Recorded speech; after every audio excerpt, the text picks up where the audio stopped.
tocado num ponto importante, né? A preparação dos professores para lidar com esse tipo de criança, com esta criança que está acima do seu peso, né? O Rio Grande do Sul, aqui, o governo do estado tem lançado uma campanha, Obesidade Infantil, um problema que não estraga só a brincadeira, né? É o título da campanha aí. Gaúcha em outdoor na rua, mídia eletrônica, jingle e ações em parque. Mas, claro, adianta na sua avaliação uma campanha do governo, se claro, se lá na ponta o professor ele acaba não estando preparado completamente para trabalhar com essa criança que está acima do seu peso, na sua avaliação, Lúcia?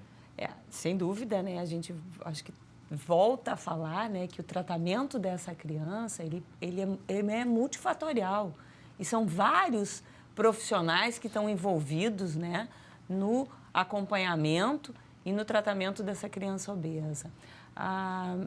O FNDE, né, que é hoje o órgão do Ministério da Educação que cuida, que normatiza a questão da alimentação escolar em escolas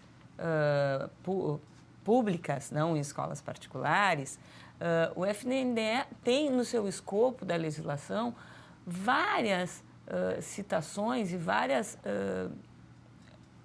necessidades, né, de envolver todos os educadores, né, nesse processo de educação nutricional. Então, existe o papel do nutricionista, existe o papel do professor, existe o papel da merendeira ou da pessoa que produz esse alimento para entender o que acontece com esse alimento até chegar para essa criança, né? E a preocupação de trabalhar também outras questões, quer dizer, a agricultura familiar, disponibilizar para esse aluno um alimento diferenciado, um alimento que está próximo dele, que seja mais saudável, mas tudo isso passa por um trabalho coletivo dentro da escola. O professor tem que ter conhecimento de que de maneira está sendo preparado o alimento na escola para que ele possa junto trabalhar essa questão. Ele tem que ter conhecimento de alguma maneira, pelos profissionais da saúde, de qual é o papel dele como professor para poder intervir nesse processo para se ter um resultado positivo. Até dentro disso que você está falando, me permite abrir um parênteses dentro dessa tua explanação com relação à participação do Conselho Regional de Nutricionistas, né, nesse processo, nesse diálogo com o governo, com as escolas, de levar essa consciência que a gente está falando aqui para dentro, no âmbito escolar da rede pública. A gente está falando que a rede pública é a maioria nesse caso, né, então atende uma quantidade maior de crianças, acredito. Mas como é que o Conselho Regional de Nutricionistas está atento a esses dados que são divulgados pela Organização Mundial da Saúde, pelo Ministério da Saúde, enfim? Como eu falei antes, né, a nossa campanha desse ano, né, ela foi muito em função disso. O ano passado a gente trabalhou bastante na alimentação fora do lar em restaurantes comerciais, né, levando, através de folder, a informação de que as pessoas precisam fazer boas escolhas, né? Então, eu entro num buffet, eu encontro uma variedade imensa de alimentos. Mas eu encontro lá várias frituras, eu encontro vários legumes e tal. Então, eu preciso saber como me portar diante daquela oferta enorme para ter a alimentação mais saudável possível, né? Então, a nossa campanha trabalhou muito isso. E nesse ano de 2013, porque a campanha vai até agosto, né? Nesse ano de 2013, a gente está trabalhando, então, a questão das cantinas, né? Está dialogando com os profissionais nutricionistas que estão nas cantinas, com os gestores dessas cantinas, quer dizer, essas cantinas, na maioria das vezes, são terceirizadas, né? Com os diretores das escolas. Como é que está sendo a receptividade desses proprietários? Esse projeto está iniciando agora, né? Mas a gente tem uma boa receptividade. O pessoal está aberto a isso e está preocupado com isso, porque os dados mostram, né? Mais do que nunca, o Ministério da Saúde, o Ministério da Educação está trazendo essas informações para que a gente, pelo menos, se sinta sensibilizado, né? Esse projeto do governo federal, ele, infelizmente, não prevê a participação do nutricionista, né? Mas ele já é um avanço, de alguma maneira. Vão ser avaliados todos os estudantes do Brasil para que a gente possa ter um perfil e, quem sabe, até o governo poder fazer uma ação efetiva em relação a isso. E aí a sociedade, nós, do Conselho Regional de Nutricionistas, temos que estar atento a isso. Então, todos esses projetos de lei, né, que tramitam, tanto a nível municipal quanto a nível estadual, que chegam até o Conselho participa, acompanha, dá pareceres, né, para que a gente possa subsidiar isso e trabalhar melhor essa questão e obter esse resultado que todos nós esperamos, né? Márcia. E trabalhar na prevenção, né? Nós temos que realmente pensar muito na prevenção, que ela tem que começar hoje, né? E a prevenção é mudar realmente a prática alimentar das crianças menores de 2, 3 anos, que os pais devem mudar, os profissionais de saúde devem, lá nas unidades de saúde, estarem repetindo. A televisão tem que falar, né, que a criança pequena não precisa comer doces, ela tem a vida inteira para experimentar. Né? E por que tem que comer nos primeiros 2 anos em que ela ainda não tem autonomia, né? Não vai procurar sozinha? Me responde um questionamento, né? Até com base no que eu, enquanto comunicador, posso observar e observo constantemente. Pais obesos criam filhos obesos ou essa não é uma relação na prática e através da pesquisa que se confirma? Esses números já são bem clássicos, né? 50% da criança filha de pais obesos tem a chance e vai se tornar obesa. Mas por causa da hereditariedade ou por causa dos hábitos? É uma mistura, uma mistura, né? Vários fatores. Tem a parte genética, sim, ela existe. Hoje a gente tentou até combater como profissionais que mudavam, mas eu acho que é importante dizer que a genética para desenvolver a obesidade, as doenças crônicas, ela não é desencadeada se não tiver um ambiente ruim.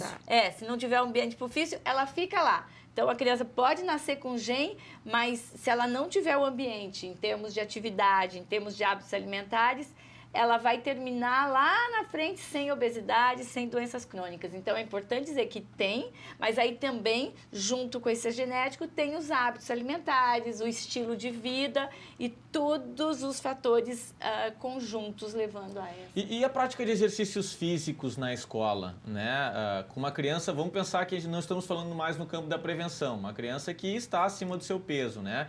E ela é avaliada pela sua prática de exercícios físicos numa aula de educação física, por exemplo, na escola. Mas ela fisicamente não está preparada para receber aquela carga de exercícios. Pode ocorrer uma lesão, o pai leva para um ortopedista, os pais levam para o ortopedista e, consequentemente, esse ortopedista diz, para com a atividade física, porque está acima do peso, vai ter problemas nas suas articulações, enfim. Mas qual é o ideal para essa criança iniciar uma atividade física, iniciar gradativamente, com as devidas recomendações, assim como é para um adulto que está inicia com uma caminhada, vai aumentando o ritmo, aumenta o tamanho do percurso, até chegar a um Cooper, a uma corrida, enfim. Isso também se estende para as crianças? Eu acho que sim, eu acho que as crianças tinham que ter essa questão, assim, é para dar 2 voltas na quadra. O obeso é uma volta, daí ele pode ir mais devagar, né, e saber. Mas que ele não é avaliado por isso, né, ele é avaliado porque ele tem que tentar dar 2 voltas na quadra, por exemplo. Exatamente, esse é um problema que não tem. Eu digo assim, da que questão de avaliação, né, do Ministério da Saúde, a questão de avaliação para a gente ter um perfil. Vou dizer uma coisa polêmica. Nós já temos o perfil. E ele infelizmente, seria muito mais. Eu concordo mas a gente já plenamente. sabe que a obesidade infantil é prevalente, né? Concordo. Seria muito mais interessante, na minha opinião, treinar os professores para intervenção, de educador, para intervenção e para prevenção. Por quê? Sim. O pesar e medir, tudo bem, dependendo, todos os professores de educação física fazem, mas assim, cansa a gente ver, não, eu estava com tanto, daí se pesou de tênis, o tipo de aferição não é o adequado, não é treinado para isso, né? Então, eu acho que precisa ver a criança com excesso de peso de uma maneira diferente e não ver com preconceito, que infelizmente muitas pessoas veem. E daí a prevenção, né? A prevenção na gestante, a prevenção essa campanha da Sociedade de Pediatria, que é essa, né? O excesso de peso, a obesidade infantil não atrapalha só a brincadeira, né? Ela atrapalha a saúde como um todo, né? Se diz essa longevidade que a gente está vendo hoje em dia, que daqui 2 gerações não vai ter mais, porque as 2 próximas gerações vão ter mais infarto, diabetes precocemente, de que daqui a pouco nós vamos ter uma diminuição, né? Dessa longevidade que a gente se orgulha tanto de ter aumentado, por conta da obesidade infanto-juvenil. Mais uma vez, a gente vai ter uma mudança de perfil Com da certeza. população, né? Vamos por ter. conta de uma prática, de uma vida que não é uma vida saudável. Agora, uma pergunta, né? Por que, na avaliação de vocês, o Rio Grande do Sul ocupa esse primeiro lugar entre todas as instâncias federativas? Nós temos aí pouco mais de 3 minutos, né? Mas os hábitos alimentares do gaúcho, volta a colocar aquela questão que parece repetitiva, né? Que a gente sempre, quando fala de sobrepeso, a gente fala o churrasco é um problema.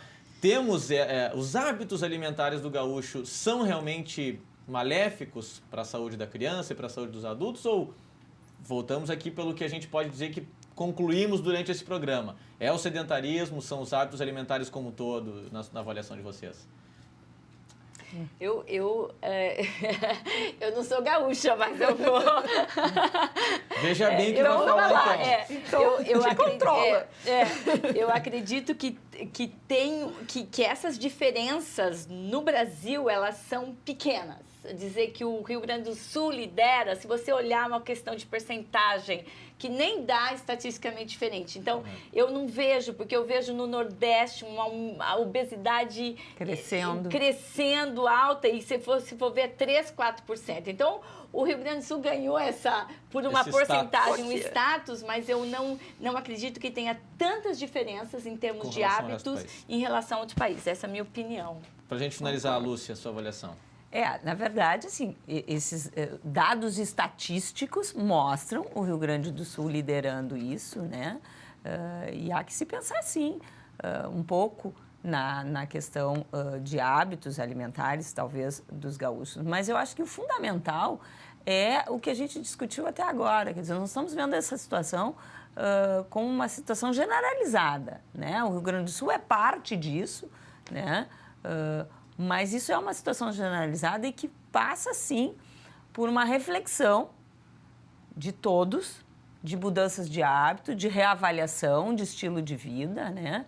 E para que isso venha a ter um resultado de diminuição e, quem sabe, num curto espaço de tempo, que resultado a gente vai ter para a sociedade. Aquilo que a gente costuma ler, então, de que os hábitos alimentares do gaúcho não são saudáveis, não é desculpa, né? De que o churrasco é o fator, não é só uma desculpa. Não é a única. Não é a única desculpa. Não é a única. Um minutinho, então, Elza, para suas conclusões a respeito deste tema aí, que nós já chegamos à conclusão. O sedentarismo e os maus hábitos alimentares são os principais causadores desse problema, então. Acho que sim. Eu acho que tem a questão de que a obesidade foi também crescida pela transição nutricional, né? De crianças desnutridas que passaram a obesas com a fome oculta, né? Com anemia, com deficiências de micronutrientes. Então, talvez, né, nós não estivéssemos tão desnutridos anteriormente e já passamos para o primeiro lugar de obesidade. Mas daqui a pouco todos. E eu acho que essa dizer que a gente é o primeiro alivia os outros estados, dizer assim, não, eu não vou trabalhar tanto porque o pior é o Rio Grande do Sul. Tem alguém pior. Mas todo mundo tem essa responsabilidade. Essa excesso de peso está bem democrática no Brasil inteiro.